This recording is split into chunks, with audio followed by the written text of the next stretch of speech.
Joseph পটিফরকে যত্ন সহকারে সেবা করত।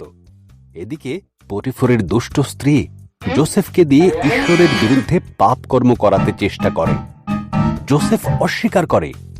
তখন সে মিথ্যা বদনাম দেয়। পটিফর স্ত্রীর কথা বিশ্বাস করে।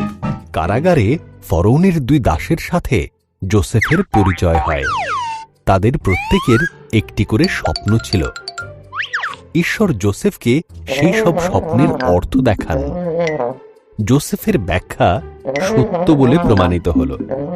পানপাত্রবাহক ছাড়া পেল, আর রুটি নির্মাণকারীর ফাঁসি হল। 2 বছর পর ফরৌন 2টো দুঃস্বপ্ন দেখল। পানপাত্রবাহক জোসেফের কথা মনে করল এবং সে ফরৌনকে সব কথা জানাল। তখন ফরৌন জোসেফকে ডেকে পাঠালো এবং তার স্বপ্নের কথা বলল। ঈশ্বর ফরৌনের সেই স্বপ্নের অর্থ জোসেফকে দেখালেন।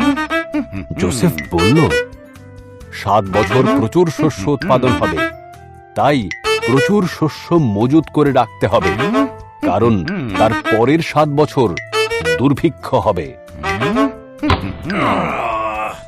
জোসেফের পরামর্শ ফরৌনকে মুগ্ধ করল। সুতরাং সে জোসেফকে সমস্ত খাদ্যশস্য মজুত করার দায়িত্ব দিল।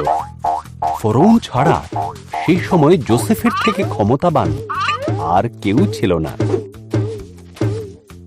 জোসেফের ভাইয়েরা খাদ্যশস্য কেনার জন্য মিশরে গিয়েছিল। তারা জোসেফের কাছে নতজানু হল, কিন্তু তাকে মোটেই চিনতে পারল না।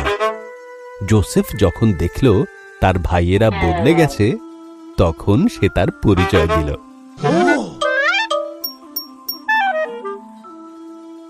জোসেফের ভাইয়েরা ভয় পেয়ে গিয়েছিল।